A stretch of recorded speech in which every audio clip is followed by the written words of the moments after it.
Hello बच्चों, let's read the following question. Mark the correct statements for a particle going on a straight line.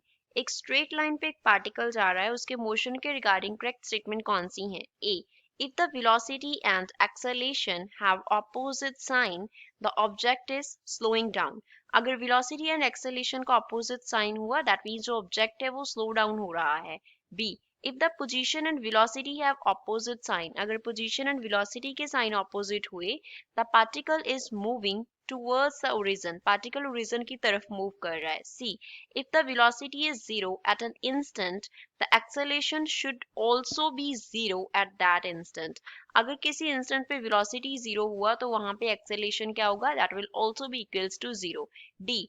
If the velocity is zero for a time interval, the acceleration is zero at any instant within the time interval.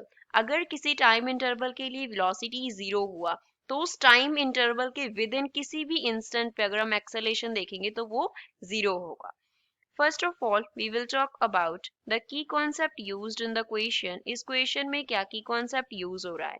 First इसमें हम velocity का definition use करेंगे. ये हमारे पास होता है कि body जो है उसने कितना डिस्प्लेसमेंट किया, displacement per unit time taken कितने टाइम में कितना डिस्प्लेसमेंट किया. सेकंड जो एक्सेलेरेशन है वो क्या होता है?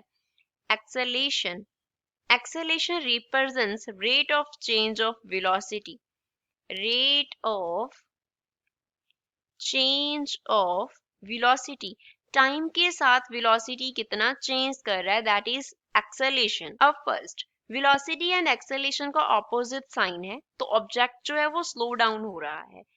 ए में वेलोसिटी को हम लेटर से v से डिनोट कर लेते हैं एंड एक्सेलेरेशन को हम a से डिनोट कर लेते हैं. एक्सेलेरेशन को a से डिनोट कर लेते हैं.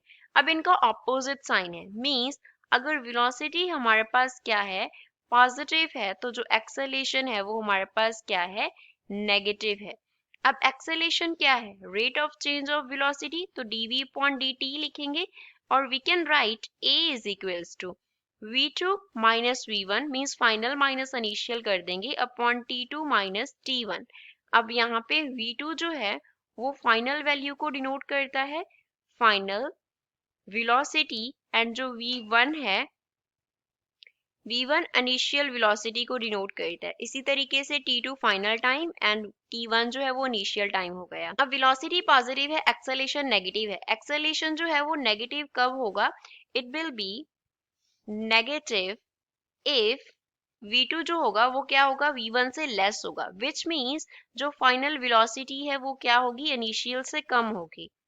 Final velocity will be less than initial velocity, और अगर फाइनल वेलोसिटी इनिशियल वेलोसिटी से कम होगा दैट मीन्स पार्टिकल क्या हो रहा है, स्लो डाउन.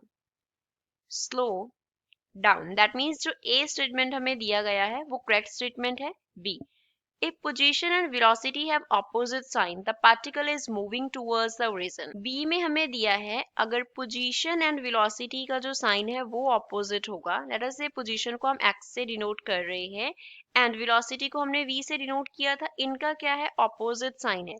opposite sign का means है अगर position को positive लेंगे तो जो velocity है उसे negative लेंगे. velocity हमारे पास क्या होगा, displacement कितना हुआ, फाइनल पोजीशन में से हम इनिशियल पोजीशन को क्या कर देंगे, माइनस कर देंगे अपॉन में टाइम इंटरवल, लेट अस से वो टाइम इंटरवल t है हमारे पास, t2 माइनस t1 को हम t कंसिडर कर लेते हैं यहाँ पे.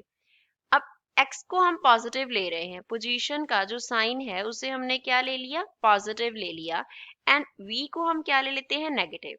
अगर जो वेलोसिटी है वो नेगेटिव होगा that means x2 will certainly be less than x1, वो x1 से क्या होगा, लेस होगा. और अगर x2 लेस होगा, अब यहाँ पे रीजन बनाते हैं, ये x एक्सिस हो गया, ये हमारे पास क्या है, y एक्सिस है, मोशन स्ट्रेट लाइन के लॉन्ग है, हमने x एक्सिस के लॉन्ग कंसिडर कर लिया, तो x1 पोजीशन अगर यहाँ पे था तो x2 उससे कम है तो वो यहाँ पे होगा, means we are moving towards the origin, तो जो बॉडी है वो ओरिजिन की तरफ मूव करेगा.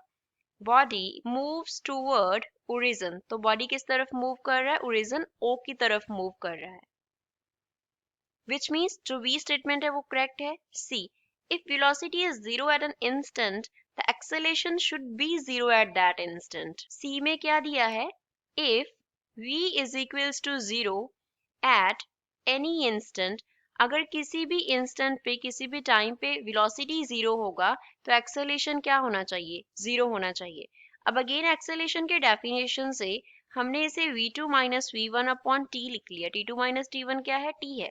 नाउ लेट अस से कि हमारे पास v2 0 है. अगर v2 0 है तो एक्सेलेरेशन जो है a वो क्या आ गया? माइनस v1 अपॉन t आ गया.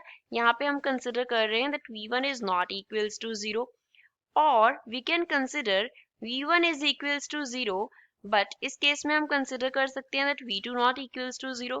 तो इस केस में एक्सेलेरेशन क्या होगा? v2 अपॉन t हो जाएगा. मीन्स दोनों ही केसेस में जो एक्सेलेरेशन है वो 0 नहीं हो रहा. तो किसी भी इंस्टेंट पे अगर वेलोसिटी 0 होगा, so this is not necessary कि वहां पे एक्सेलेरेशन भी क्या होगा? 0. दैट मीन्स सी जो है वो इनकरेक्ट स्टेटमेंट है, तो ये इस क्वेश्चन के लिए करेक्ट नहीं होगा. D, if velocity is 0 at for a time interval, अब किसी पर्टिकुलर टाइम इंटरवल के लिए वेलोसिटी 0 हो गया, तो उस टाइम इंटरवल के विद इन किसी भी इंस्टेंट पे अगर एक्सेलेरेशन देखेंगे तो वो 0 होगा. अब डी ऑप्शन में क्या दिया है? फॉर टाइम इंटरवल, एक टाइम इंटरवल दिया. लेट अस से उस टाइम इंटरवल को हम कंसिडर कर रहे हैं इक्वल्स टू टी. टी के इक्वल कंसिडर कर लिया. उस टाइम इंटरवल के लिए जो वेलोसिटी v है वो 0 की इक्वल है. तो उस टाइम इंटरवल के विद इन v2 0 होगा एंड v1 0 होगा. मींस जो सब्ट्रैक्शन है वो 0 हो गया. तो एक्सेलेरेशन हमने लिखा था v2 minus v1 upon t, which means a जो है वो क्या हो गया? 0 हो गया. अब t का हम यहाँ पे कुछ भी वैल्यू सब्स्टिट्यूट करेंगे, एक्सेलेरेशन तो क्या रहेगा हमारे पास? 0 रहेगा. तो जो d हमें स्टेटमेंट दिया था वो भी करेक्ट है, which means a, b and d is the final answer for given question. I hope you understood well. Thanks.